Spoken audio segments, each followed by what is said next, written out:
Shut up and sit down. साहित्यकार का दायित्व पर निबंध नंबर 1। साहित्य का सर्जक साहित्यकार भी सबसे पहले एक मनुष्य अर्थात सामाजिक प्राणी ही हुआ करता है। उस समाज का प्राणी कि जिसका साहित्य के साथ अन्योन्याश्रित का संबंध माना गया है। दोनों एक दूसरे से भाव, विचार, सामग्री और प्रेरणा प्राप्त करके अपने प्रत्यक्ष स्वरूप का निर्माण तो किया करते ही हैं, अपने आप को सजाया सवारा भी करते हैं। निर्माण, सृजन और सजाने संवारने की इस सारी क्रिया प्रक्रिया का माध्यम हुआ करता है साहित्यकार। अतः साहित्यकार को दोहरे दायित्वों के निर्वाह के दबावों में जीना एवं सृजन प्रक्रिया में प्रवृत्त होना पड़ता है। समाज और साहित्य दोनों के प्रति साहित्यकार को समान रूप से अपना दायित्व निर्वाह करना होता। साहित्यकार सामान्य नहीं बल्कि सर्व सामान्य से हटकर एक संवेदनशील सामाजिक प्राणी होता है। हमारे व्यवहार, जगह, जीवन और समाज में जो कुछ भी प्रत्यक्ष अप्रत्यक्ष घटित होता है, ये उसका न्यूनाधिक अनुभव प्रत्येक मानव प्राणी अवश्य किया करता है। उसके प्रति सामान्य प्रतिक्रिया भी हर मनुष्य प्रायः प्रकट किया करता है, पर उसकी गहन अनुभूति एवं सजग सक्रिय प्रतिक्रिया किसी युग के साहित्यकार की सजग लेखनी के माध्यम से हुआ करती है। कारण वह जीवन समाज का अगुआ तो बन ही जाता है, उसका उत्तरदायित्व भी बढ़ जाता है। इतिहास गवाह है, प्रत्येक युग के साहित्यकार ने अपनी सजगता से इस उत्तरदायित्व का निर्वाह भली प्रकार से किया है। वीणा के तार पर उंगली का स्पर्श मात्र ही झनकार पैदा कर दिया करता है और साहित्यकार का हृदय, मन, मस्तिष्क वीणा के सूक्ष्म कोमल तारों से कम संवेदनशील नहीं होते, जो समय और घटनाओं की चोटें सहकर भी झंकृत ना हो। वह झंकार की उसकी कला या साहित्य के रूप में अवतरित होकर जातियों, संस्कृतियों और राष्ट्रों की अमर धरोहर बन जाया करती। साहित्यकार की मानसिकता युग सापेक्ष तो होती ही है, परंपराओं की उदात्त अनुभूतियों से रंजित भी रहती है। कारण उसका दायित्व अपने समकालीन जीवन का चित्रण करना तो हुआ ही करता है, युग जीवन को नेतृत्व देकर उसका पथ प्रदर्शन करना भी तो होता है। वह अपने उज्जवल अतीत से प्रेरणा लेकर वर्तमान को ध्वनित करते हुए भविष्य के लिए भी मार्ग प्रशस्त कर दिया करता है। कारण साहित्यकार को केवल स्वप्न दृष्टा ही नहीं बल्कि भविष्य दृष्टा भी कहा जाता है।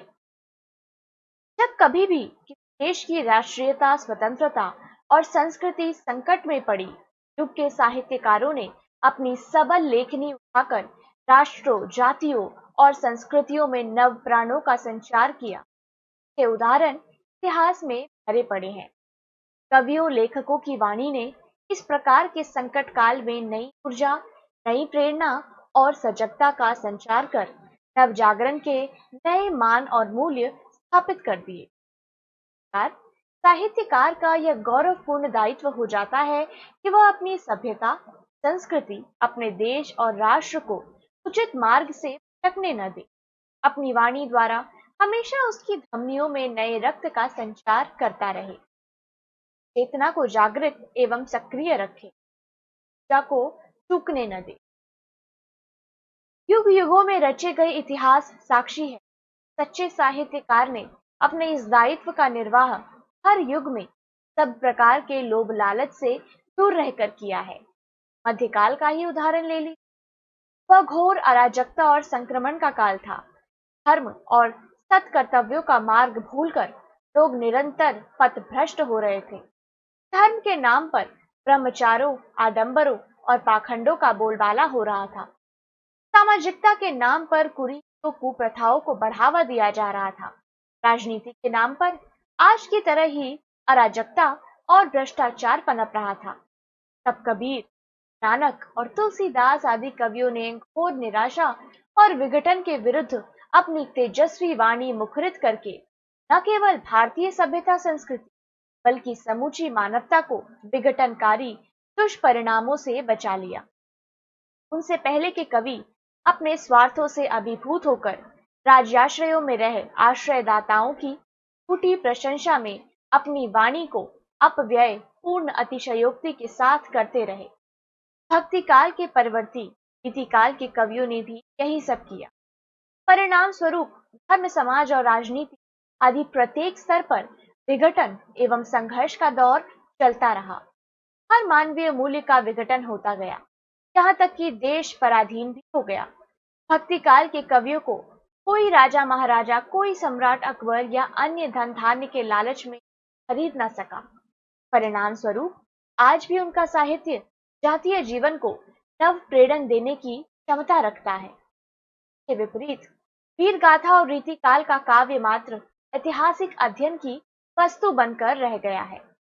भूषण आदि कुछ कवियों की वाणी को छोड़कर उस सब का ऐतिहासिक अध्ययन का विषय होने के सिवा और कोई महत्व नहीं माना जाता।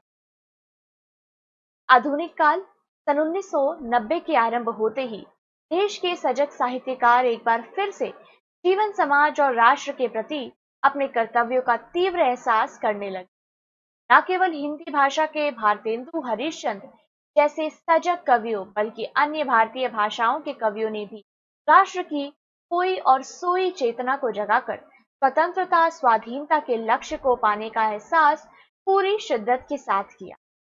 अपने साहित्य में इसी प्रकार की चेतनाओं को ही रूप आकार प्रदान कर जन जन तक पहुंचाया। का परिणाम है कि आज हम एक स्वतंत्र राष्ट्र के नागरिक होने का गौरव पा सके। जब देश स्वतंत्रता संग्राम में जूझ रहा था, तब साहित्यकार भी सभी प्रकार के त्याग का परिचय देकर स्वतंत्रता प्राप्ति के लक्ष्यों तक पहुंच पाने में जन जागरण का महान दायित्व निभा रहे थे। तात्पर्य यह है कि प्रत्येक युग का वास्तविक एवं जागरूक साहित्यकार जनजीवन और जनमार्ग को प्रशस्त करने के लिए आगे आगे रहा करता है। आज जबकि राष्ट्रीय एवं मानवीय मूल्यों का संकट एक बार फिर से उपस्थित है, साहित्यकार उससे बेखबर रह निश्चय नहीं बैठा हुआ है, बल्कि मानवता की अस्मिता को बचाने के लिए अपनी लेखनी और वाणी के अस्त्र से निरंतर जूझ रहा है। एक जागरूक और सक्रिय साहित्यकार हमेशा समाज की नाड़ी को पहचान कर उसकी गति दिशा के उपयुक्त ही उपचार में प्रवृत्त हुआ करता है। आज हमारे देश में अनेक प्रकार की आंतरिक, बाहरी विघटनकारी शक्तियां सक्रिय हैं। राष्ट्र की सार्वभौम सत्ता और भावात्मक एकता को कई प्रकार की विरोधी चुनौतियों का सामना करना पड़ रहा है। हमारा दृढ़ विश्वास है कि साहित्यकारों ने हमेशा इस प्रकार की चुनौतियों का उचित उत्तर दिया है, अब भी आगे कदम बढ़ा कर देंगे, अन्यथा उनके अपने अस्तित्व के सामने भी एक मोटा प्रश्न चिन्ह लग जाने का खतरा टाला नहीं जा सकेगा। आने वाला युग उन्हें तथा उनके साहित्य को कूड़ेदान में फेंक देगा। साहित्यकार का दायित्व पर निबंध नंबर 2।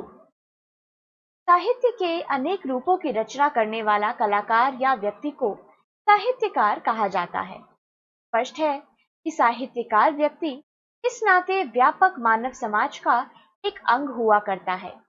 आम व्यक्ति और साहित्यकार में सामान्यतः अंतर यह होता है कि कई बार तो जीवन और समाज की जो प्रश्नों, समस्याओं और अवस्थाओं को देखकर आम व्यक्ति चुप रह जाया करता है, सहन कर लिया करता या फिर उपेक्षा से एक आध बार सिर झुक कर रह जाता है।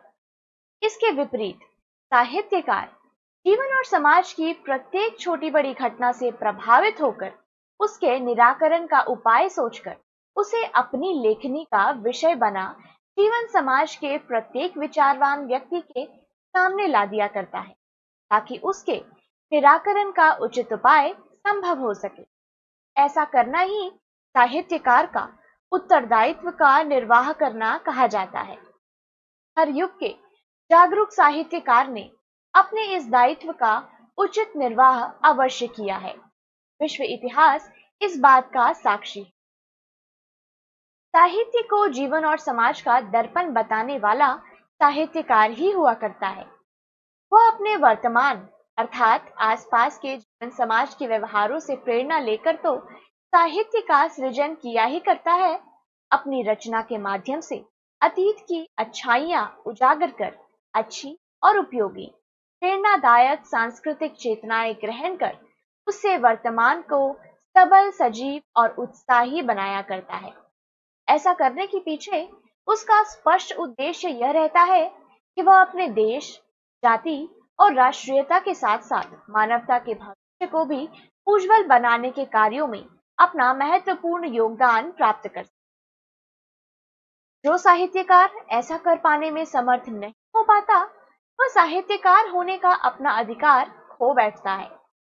सत्य तो यह है कि ऐसे व्यक्ति को साहित्यकार होने या कहने का अधिकार ही नहीं माना जाता।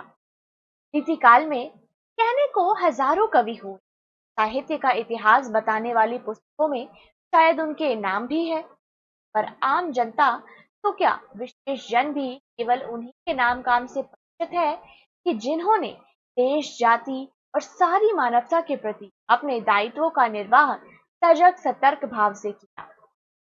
बाकी अतीत की कब्रों या इतिहास के पन्नों में दब कर रह गए।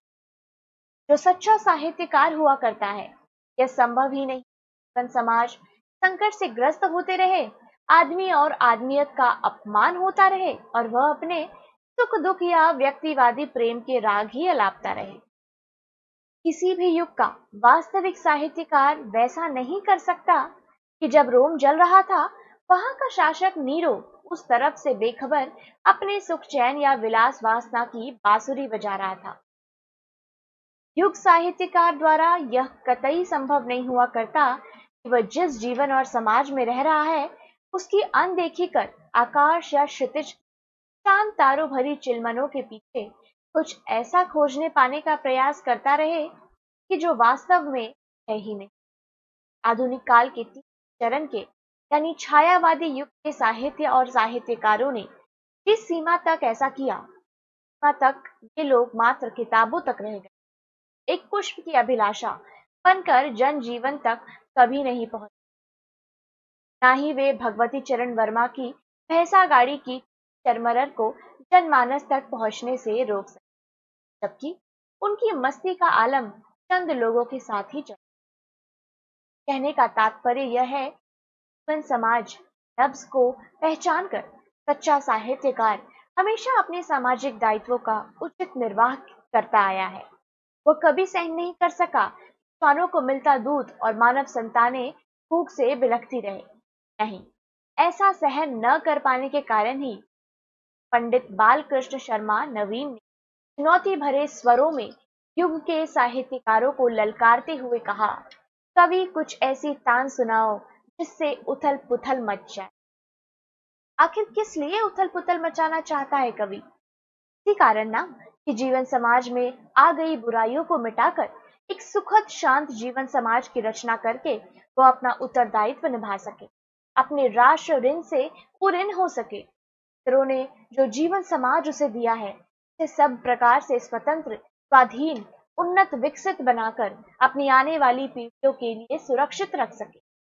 प्राचीन इतिहास को दृष्टिपात करने से यह तथ्य एकदम स्पष्ट हो जाता है कि अपने उत्तरदायित्वों को भली प्रकार से समझ बूझकर हर युग का साहित्यकार उनका उचित निर्वाह करता आया है। आज जिसे हिंदी साहित्य का आदिकाल, वीर गाथा काल कहा जाता है, उस समय के कवियों ने राष्ट्रीय संकट को समझ न केवल वीर भाव को जगाने वाला साहित्य ही रचा, अवसर आने पर हाथों में तलवार संभाल कर वे लोग राष्ट्रीय आन के मोर्चे पर प्राणपण की बाजी लगाकर डट भी गए। राजनीति से अलग थलग रहकर भी भक्ति काल के कवि ने इस प्रकार के साहित्य का सृजन किया जिसने राजनीति समेत जीवन समाज के हर क्षेत्र को अपनी तेजस्विता से प्रभावित किया। राजा, रंक सभी आज महान परंपराओं और कार्यों के आगे नतमस्तक होते। कबीर, जायसी, तुलसीदास, सूर आदि भक्ति काल के स्तंभ साहित्यकारों के दायित्व निर्वाह से भला कौन इनकार कर सकता है। रीतिकाल के विकास वासना की दलदल में फंसे वातावरण में महाकवि सूदन, गोरेलाल और गुरु गोविंद सिंह राष्ट्रीयता की उदात्त भावना जन समाज को अपना खोया व्यक्तित्व एवं अधिकार दिलाने के लिए तेजस्वी स्वरों में मुखरित होते रहे। आधुनिक काल का आरंभ होते ही भारतेंदु हरीश चंद्र और उनकी मित्र मंडली ने जनजागरण का कार्य कविता के अतिरिक्त अन्य साहित्यिक विधाओं के माध्यम से। इसी परंपरा में आगे चलकर मैथिली शरण गुप्त, माखनलाल चतुर्वेदी, सुभद्रा कुमारी चौहान, नवीन और दिनकर जैसे महान राष्ट्र कवि और चिंतक प्रदान किए कि जिससे राष्ट्रीय स्वतंत्रता संग्राम को संपूर्ण बल मिला। गणेश, शंकर, विद्यार्थी आदि अन्य अनेक नामों को भी कभी भुलाया नहीं जा सकता है। आज का सजग साहित्यकार भी राष्ट्रोत्थान के उत्तरदायित्व को भली भांति निभा रहा है।